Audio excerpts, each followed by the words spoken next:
Little did Charles Dawson know, this day in 1912 would set in motion one of the most consequential deceptions in the history of science. It began on a graying November afternoon in the quiet gravel pits of Piltdown, East Sussex. Amateur antiquarian Charles Dawson, accompanied by paleontologist Arthur Smith Woodward of the British Museum, reported fragments of a skull and a jawbone that seemed to belong to a single primitive human.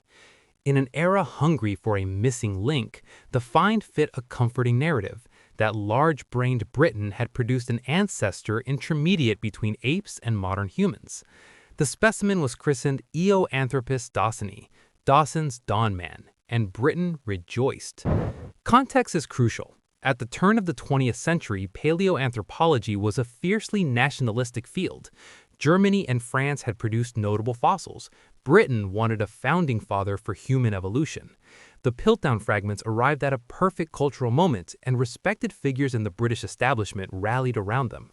The discovery shaped academic judgments for decades, making alternative evidence, especially from Africa, harder to accept.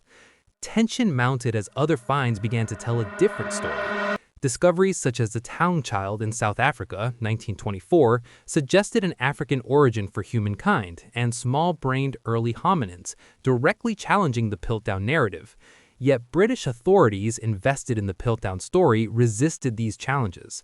Suspicion accumulated in the margins of scientific correspondence, but the full truth remained buried. The conspiracy, when finally unraveled, was less a cloak-and-dagger cabal and more a deliberate, painstaking forgery.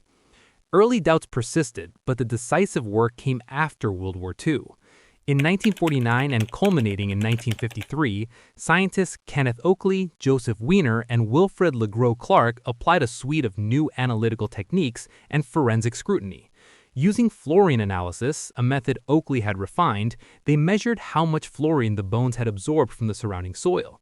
The results were damning. The skull and jaw had markedly different fluorine contents, inconsistent with having lain together for hundreds of thousands of years.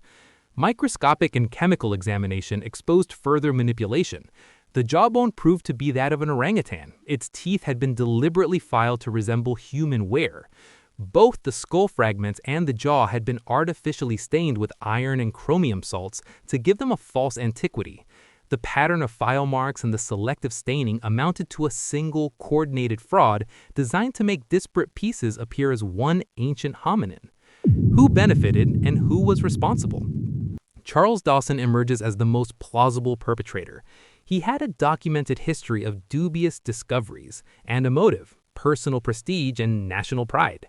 Dawson died in 1916, never confessing. Arthur Smith Woodward, a well-respected figure, appears to have been credulous rather than complicit, a victim of confirmation bias and institutional eagerness. Later forensic threads implicated other possible actors, but no conclusive evidence has ever pointed to a broad conspiracy beyond Dawson's likely central role. When the 1953 announcement declared Piltdown a hoax, the scientific community confronted humiliation and hard lessons. The episode exposed how cultural desires and professional reputations can distort judgment. It also catalyzed better scientific methods: chemical dating, stricter peer review, and an insistence that extraordinary claims require extraordinary evidence. Piltdown's aftershocks endured. For decades, it skewed interpretations of human evolution, delaying acceptance of crucial African fossils. But its exposure ultimately strengthened science.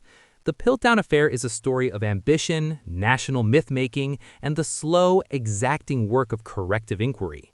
It remains a warning. Discovery can be a doorway to truth or a stage for deception. And the only safeguard is rigorous, skeptical investigation, even when the find flatters us the most.